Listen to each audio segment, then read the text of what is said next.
خاتم اللہ مہر لگا دی اللہ نے علی قلوبہم ان کے دلوں پر وعلی ابصارہم اور ان کے کانوں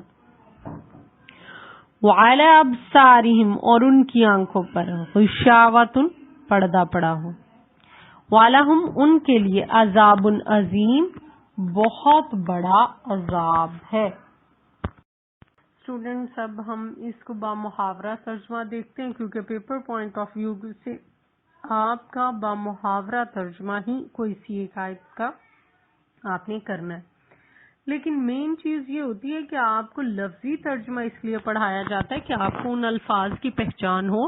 اگر آپ ان الفاظ کو صحیح طرح نہیں پڑھیں گے تو کیا ہوگا کہ آپ کو پتہ ہی نہیں چلے گا کہ یہ آیت کیا ہے، یعنی آپ صرف آیت کو اوپر سے ہی پڑھنا شروع ہو جائیں تو آہستہ آہستہ ان الفاظ کی پہچان نہ ہونے کی وجہ سے ایک طرح کا یہ رٹا ہو جائے گا اور پھر آپ کو آیت کا پتہ نہیں چلے گا، پورے سلیبس میں سے صرف ایک ہی آیت آنی ہے۔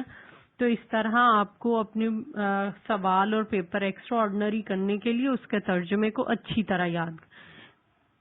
ایک اور بہت بہترین بات کہ آپ کو بہت اچھی طرح ترجمہ آنا چاہیے، کیونکہ ترجمہ ٹھیک ہوگا تو اس کے نمبر فل ہیں، لیکن اگر ترجمہ غلط تو تشریح آپ نے بہت اچھی بھی لکھی ہے تو اس کا کوئی نمبر نہیں ہوگا، کیونکہ جب آپ کو پتہ ہی نہیں کہ آیت میں کیا کہا گیا ہے تو تشریح آپ نے جو بھی لکھی ہے وہ غلط ہی۔ اس لیے اچھے مارکس لینے کے لیے اچھا ترجمہ یاد کریں اور پھر اس کے متعلقہ تشریح کو بہت زیادہ اگر آپ اچھے ایکسپلین نہ بھی کریں، ٹو دا پوائنٹ لے کر جو چیزیں آپ کی بک میں دی ہیں ٹو دا پوائنٹ ہیں اسی کو یاد کر لیں تو وہ کافی ہوگا، لیکن یہ ساتھ ساتھ چیزوں کو ترجمے میں بہت بہترین آپ کو ہونا پڑے گا۔ جی آغاز کرتے ہیں۔ الف لام میم، یہ اللہ کی کتاب ہے، اس میں کوئی شک نہیں، ہدایت ہے اللہ سے ڈرنے والوں کے لیے جو غیب پر ایمان رکھتے ہیں، نماز قائم کرتے ہیں، جو رزق ہم نے ان کو دیا ہے اس میں سے وہ خرچ کرتے ہیں، جو ایمان رکھتے ہیں اس کتاب پر جو تمہاری طرف نازل کی گئی، جو تم سے پہلے نازل کی گئی ہے، اور آخرت پر وہ یقین رکھتے ہیں۔ یہ لوگ اپنے رب کی طرف سے ہدایت پر ہیں، یہی لوگ کامیاب ہونے والے ہیں۔ بے شک جن لوگوں نے انکار کر دیا ان کے لیے برابر ہے، خواہ آپ انہیں خبردار کریں یا نہ کریں، وہ ایمان نہیں لائیں گے۔ مہر لگا دی اللہ نے ان کے دلوں پر، ان کے کانوں پر اور ان کی آنکھوں پر پردہ پڑا ہوا ہے، ان کے لیے بڑا عذاب ہے۔ اسٹوڈینٹس جتنا آپ کے لیے بہترین ہے کہ آپ اچھے طریقے سے ترجمہ یاد کریں، آپ تشریح میں اگر آپ بہت ایکسٹرا آرڈنری کرنا چاہتے ہیں تو تھوڑا سا اچھی طرح، ورنہ آپ کی بک میں جتنی دی گئی ہے اسی کو اچھی طرح یاد کر لیجئے تو آپ کے لیے کافی ہے۔ الف لام میم، یہ ایسے حروف ہوتے ہیں جو لکھے تو اکٹھے جاتے ہیں لیکن پڑھتے ہوئے الگ الگ پڑھے جاتے ہیں، یعنی انہیں حروف مقطعات کہا جاتا ہے، علیحدہ علیحدہ پڑھے جانے والے حروف۔ عظیم مفسر علامہ حقانی لکھتے ہیں کہ یہ اور اس قسم کے جس قدر حروف صورتوں کے آغاز میں آئے ہیں ان کو حروف مقطعات کہا جاتا ہے، اور علماء، جمہور علماء یعنی زیادہ تر علماء کا کہنا یہ ہے کہ ان کے حقیقی معنی اللہ اور اس کے رسول ہی جانتے ہیں۔ البتہ مختلف علماء نے اپنے طور پر ان کے معنی متعین کرنے کی کوشش کی ہے۔ مثلا ابن عباس سے مروی ہے الف سے مراد علی اللہ یعنی خدا کی نعمتیں، لام سے لطف اور میم سے ملک مراد ہے، یعنی اس کے ملک میں جس قدر نعمتیں پائی جاتی ہیں یہ سب اس کے لطف و کرم کا صدقہ ہیں۔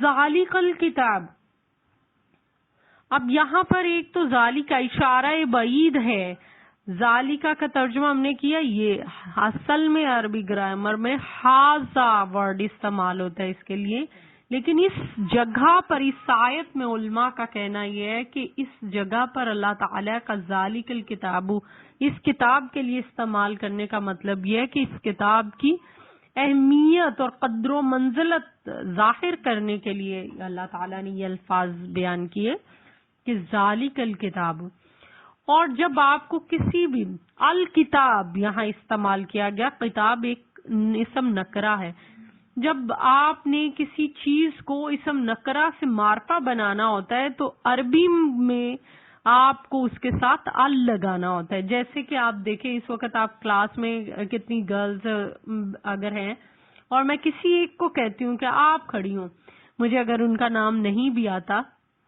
تو وہ لڑکی چونکہ اس وقت ان تمام لڑکیوں میں سے کھڑا کر کے بات کر رہے ہیں تو وہ البنت ہو گئی کہ وہ جو ہے لڑکی، خاص لڑکی ہو گئی.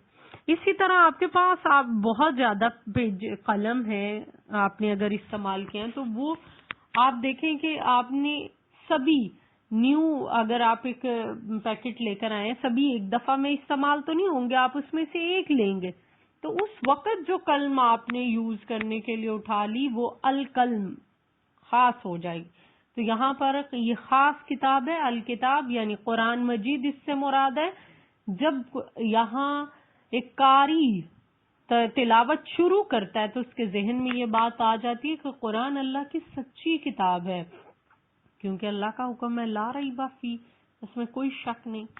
اور پھر یہاں قرآن میں شک کی گنجائش کے دو ہی طرح ہوتی ہے، یا تو ایک انسان کے اپنے دماغ میں کوئی خلل ہو، یا دوسرا انسان کے لحاظ سے جو بہترین بات ہے کہ اس چیز میں تو کوئی کمی نہیں ہے، آپ کی ہی کہیں نہ کہیں کچھ کمی ہے. قرآن مکمل طریقے سے تمام تر طریقے سے لا ریب فیہ، اللہ نے کہہ دیا کہ انسان کی عقل جو ہے اپنے لحاظ سے اگر اس میں کوئی خامی ڈھونڈنے کی کوشش کرے تو قرآن مکمل پاک ہے ان سب چیزوں سے کہ اس میں کوئی شک نہیں. کہہ دیا جا ہدی للمتقین. اب یہ بہت پیاری بات ہے، آپ کو میں نے پہلے بتایا کہ یہ ایک ایسی کتاب ہے کہ جس میں سورۃ الفاتحہ کے آغاز میں ہی ہم دعا کر رہے ہیں اہدنا الصراط المستقیم، تو ساتھ ہی اللہ تعالیٰ نے یہ بیان کر دیا کہ صراط الذین انعمت علیہم، ہمیں سکھایا کہ ان لوگوں کا راستہ جن پر انعام کیا. تو یہاں پر ہدایت جب ہم نے دعا کی کہ اللہ ہمیں سیدھا راستہ دکھا تو اللہ تعالیٰ نے یہ بیان کر دیا یہی وہ راستہ ہے، ذالک الکتاب. تو یہ ہدی للمتقین ہے، یہ ہدایت دیتی ہے متقین کو. اب متقی کیا ہے؟ متقی اصل میں تقوی واقعہ سے نکلا ہوا لفظ ہے جس کے مطلب ڈرنا اور بچنا کے، یعنی اصطلاح میں اللہ تعالیٰ سے ڈرتے رہنا. اس کی وضاحت حضرت عمر کی اس بات سے آپ کو مکمل طریقے سے ملے گی. حضرت عمر نے ابی بن کعب عقاب الاحبار سے پوچھا تقوی کیا ہے؟ انہوں نے کہا کیا کبھی آپ کا گزر ایسے راستے سے ہوا ہے جس کے دونوں اطراف میں خاردار جھاڑیاں یعنی کانٹے والی جھاڑیاں ہوں؟ کہا ہاں. تو پھر کیا کرتے ہیں؟ کہا اپنے دامن کو سمیٹ کر چلتا ہوں، یہی تقوی ہے. تو متقی تقوی آپ کے اندر پیدا ہو اس کے لیے اللہ نے صفات بتا دی.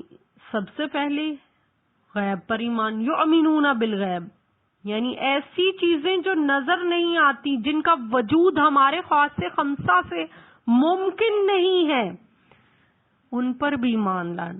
اللہ کی ذات، فرشتے، جنت، دوزخ اور جنات، یہ سب چیزوں پر، اور سب سے بہترین ہستی اللہ کی ہستی پر ایمان رکھنا.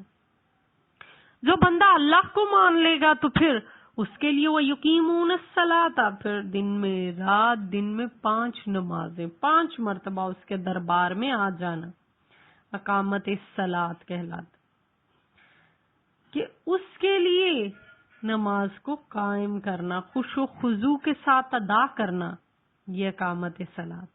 ویسے بھی نبی صلی اللہ علیہ وآلہ وسلم نے فرمایا صلوا کما رأیتمونی اصلی.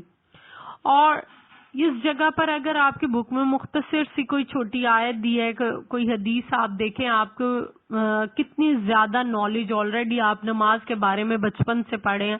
آپ کوئی سی بھی چھوٹی سی آیت ساتھ کوٹ کر سکتے ہیں، اقیموا الصلاۃ ولا تکونوا من المشرکین، اور اقیم الصلاۃ للذکر، اور حدیث کوٹ کر سکتے ہیں کہ سب سے پہلا سوال نماز کے بارے میں ہوگا. آپ نے فرمایا نماز دین کا ستون ہے، مومن کی معراج ہے. اس طرح کچھ کوٹ کر کے اس کو بہت اچھا خوبصورت بنایا جا سکتا ہے. پھر کہا گیا انفاق فی سبیل اللہ ومما رزقناہم ینفقون، یعنی اللہ کی راہ میں خرچ کرنا. انسانوں کو اللہ ہی رزق دینے والا ہے، تو اللہ کی راہ میں خرچ کرنے کے دو ہی طریقے. ایک تو فرض ہے زکوٰۃ ادا کرنا، یعنی ہر صاحب نصاب پر فرض ہے کہ وہ زکوٰۃ کو ادا کرے. اور دوسرا واجب اور نفل ہے، یعنی صدقات کی ادائیگی کے لحاظ سے آپ دیکھیں وہ نفل. پھر کہا گیا وما انزل الیک وما انزل من قبل. اب ایمان لانے میں یہ بھی ضروری ہے کہ اس چیز پر بھی ایمان لے آؤ جو تمہاری طرف، یعنی قرآن پر ایمان، یا آخری الہامی کتب. آخری الہامی کتاب ہے جو رسول صلی اللہ علیہ وآلہ وسلم پر نازل ہوئی. یہ ایک ایسی کتاب ہے جس پر عمل پیرا ہو کر انسان اس دنیا میں بھی کامیاب ہوتا ہے اور اس دنیا میں. قرآن میں ہو غوطہ زن، اے مرد مسلمہ، اللہ کرے تجھ کو عطا جدت کردار. اقبال نے بڑے خوبصورت انداز میں یہ بیان کیا ہے. میں پھر سے ریپیٹ کر رہی ہوں شعر بقول اقبال. قرآن میں ہو غوطہ زن، اے مرد مسلمہ، اللہ کرے تجھ کو عطا جدت کردار. پھر اس کے ساتھ باقی الہامی کتب پر بھی ایمان لانا. ہمارا ایمان ہے کہ جتنی بھی کتابیں اللہ نے نازل کی ہیں وہ تمام تر پیغمبروں پر، ہم وہ کچھ پر صحیفے کچھ پر کتابیں، کہ ہم اس پر ایمان رکھتے ہیں کہ وہ اللہ کی طرف سے نزول کے اعتبار سے، اپنے اپنے وقت کے اعتبار سے اس وقت صحیح تھی، لیکن ابھی ان پر عمل کرنا ممکن نہیں ہے. اور پھر ہے وَبِالْآخِرَةِ هُمْ يُوقِنُونَ، اور آخرت پر وہ یقین رکھتے ہیں. یہاں بہت پیاری سی بات، كُلُّ نَفْسٍ ذَائِقَةُ الْمَوْتِ، اور جہاں پر بہت اچھے طریقے سے یہ بھی ذکر ملتا ہے کل من علیہا فان، ہر وہ چیز جو اس دنیا کے اوپر ہے فنا ہو جانے والی ہے، ختم ہو جانے والی ہے. اللہ تعالیٰ نے اس دنیا کو دار العمل قرار دیا. تھوڑی دیر کے لیے آپ کو اس دنیا میں کام کرنا ہے اور پھر اللہ کے ہاں تمام تر چیزوں کا حساب دینا ہے. یہی چیز ہے کہ نیک لوگ جنتوں میں جائیں گے اور برے لوگ جہنم میں. پھر اللہ تعالیٰ نے فرما دیا اولئک علی ھدی من ربہم، یہی لوگ ہیں ہدایت پر ہیں اپنے رب کی طرف سے. واولئک ھم المفلحون، اور وہ فلاح پانے والے، یعنی آخرت میں بخشے جائیں گے اور جنت اور ان کی نعمتوں کے حقدار کہلائیں گے. اب اسٹوڈنٹ یہاں بڑے اچھے طریقے سے دوسری بات بیان کی گئی، ان الذین کفروا سواء، کہ بے شک وہ لوگ جنہوں نے کفر کیا ان کے لیے برابر ہے، تم ان کو ڈراؤ یا نہ ڈراؤ، وہ ایمان نہیں لے کر آئیں گے. مہر لگا دی اللہ نے ان کے دلوں پر، ان کے کانوں پر، ان کے آنکھوں پر پردہ ہے ان کے لیے بہت بڑا عذاب. یہاں پر اللہ تعالیٰ نے قرآن کے آغاز میں ہی مومنین کا تذکرہ کر دیا کہ یہ کتاب سے اگر ہدایت حاصل کرنی ہے تو تم دیکھ لو. 3 طرح کے لوگوں کا تذکرہ کیا کس جگہ پر ہو. سب سے پہلے مومنین کا جو ایمان لے کر آئے ہدی للمتقین قرار دیا. پھر اللہ نے کفار کا تذکرہ کیا، جن لوگوں نے انکار کر دیا. تو ایسے لوگ ہیں جو اپنی ضد اور ہٹ درمی کی وجہ سے ایمان سے انکار کر رہے ہیں، عمل صالح نہیں کر رہے. تو اللہ تعالیٰ نے فرما دیا کہ ان کو تم ڈراؤ یا نہ ڈراؤ ان کے لیے برابر ہے. یہاں کفار کا تذکرہ کرتے ہوئے اللہ تعالیٰ نے یہ بھی بتا دیا کہ مومنین دیکھ لیں اور ہر طرح کے لوگ دیکھ لیں وہ کس جگہ پر ہیں. اگر اس کتاب سے ہدایت حاصل کرنی ہے تو 3 طرح کے لوگوں کا تذکرہ آیا، مومنین، کفار اور پھر منافقین. تم کس جگہ پہ کھڑے ہو یہ دیکھ لو. اور پھر دوسری بات مولانا مودودی یہاں بیان کرتے ہیں کہ اس کا یہ مطلب نہیں ہے کہ اللہ تعالیٰ نے ان کے دلوں پر مہر لگا دی اس لیے وہ ہدایت نہیں حاصل کر سکتے، بلکہ تذکرہ یہ ہے کہ جو حق کا طالب نہیں ہوتا اللہ اسے حق دیتے ہی نہیں. تو اصل چیز کہ حق کا طالب ہونا ضروری ہے، یعنی اس کی ہدایت اسے ہی ملے گی جو حق کے لیے پیاسا ہوگا، اس کا طالب ہوگا. اگر کسی کے اندر اس کی طلب ہی نہیں تو اللہ تعالیٰ اس سے وہ صلاحیت چھین لیتے ہیں. اس کا یہ مطلب ہے کہ ان کے اندر وہ چیز تھی ہی نہیں، اس لیے اللہ نے سلب کر دیا، مہر لگا دی ان کے دلوں کو. یہ بات یہاں بیان کی گئی کہ جب ان کے پاس آنکھیں ہیں، کان ہیں، لیکن حق کو دیکھنے کی آنکھیں نہیں ہیں، حق کو سننے کے لیے نہیں ہے، اور یہی وہ چیزیں حق سمجھنے کے لیے ان کے پاس کوئی وقت اور ٹائم نہیں ہے، یہ کفار ہیں، ان پر پردہ پڑا ہے. تو ایسے لوگوں کے لیے وَلَهُمْ عَذَابٌ عَظِيمٌ، ان کے لیے بہت بڑا عذاب ہے، یعنی کفار جہنم میں ڈالے. اسٹوڈینٹس اتنا کافی ہے. انشاءاللہ آپ پہلے اچھی طرح ترجمہ اور تشریح یاد کریں، پھر اگلے نیکسٹ لیکچر میں آگے چلیں گے، لیکن ترجمہ بہت اچھا آنا چاہیے. وآخر دعوانا ان الحمدللہ.